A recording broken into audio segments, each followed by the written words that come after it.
What we have to the right here is a graph of y equals sine of x. You can see it starts at 0, 0, goes all the way over here to 360. Because there's an amplitude of 1 here, it hits that maximum at 90 degrees or plus 1 here, and at 270 it hits a minimum of minus 1. Now what we want to do is figure out what would happen if we want to have sine x equaling negative 0.5. And the simplest way to do that is to actually have another graph here of y equals minus 0.5. And if we do here, we can see there's absolutely no intercepts here between 0 and 180 degrees, but between 180 degrees and 360, there are two intercepts here, one at 210 and minus 0.5, and also over here at 330 and minus 0.5. So the next step is to see how we can come up with these values here. Now, if we work this out mathematically, sine x equals minus 0.5.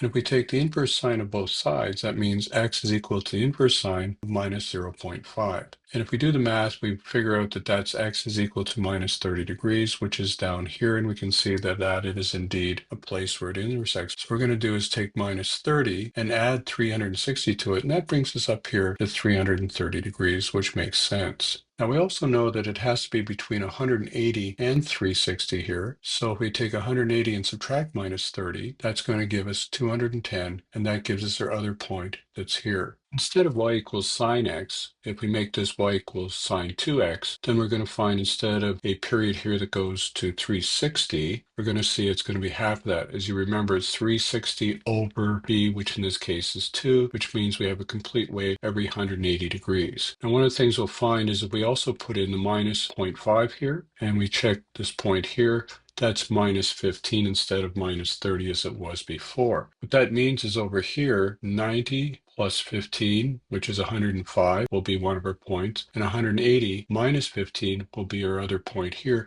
Well, we've got another couple points here between 0 and 360, 270 plus 15, and 360 minus 15. And those are the 4 points that we're going to see intersecting with y equals minus 0.5. Now, if we analyze the function y equals sine 2x minus 90, a is 1, which is amplitude is 1, b is 2, and c is equal to minus 90, which is this value here. Now, the period is given by 360 over b, which is 2, which gives us 180 degrees. And that's why we can see we have 180 degrees for a full waveform here. The offset here is minus c over b, which is minus 90 over 2, and minus that, which gives us 45 degrees, which means we have a 45 degree offset from where this was. Anytime this is minus, that means it's moved in the opposite direction, in this case 45 degrees. We can see a full wave here and a full wave here to 405 because this is an extra 45 degrees past the 360. Let's take a look at y equals sine 2x minus 90 with an intercept of positive 0.5. Now, as we saw before, we have an offset of 45 because of 90 over 2 here with a negative. And so the intercepts are going to be, if we just click on these, is 60 and 0.5. It's going to be 120 and 0.5. And over here, we're going to have intercept at 240 and 0.5, and also over here 300.5 within those 0 to 360 degrees here. If we analyze y equals sine 2x minus 90 with an intercept of 0.5, what we're going to find is sine 2x minus 90 equals 0.5, and then we can take the inverse sine of both sides. When we do, we get 2x minus 90 equals inverse sine of 0.5, 2x minus 90 equals 30 degrees, 2x equals 120 degrees, and dividing by 2, we get x equals 60. What does that mean here? From 0 to 60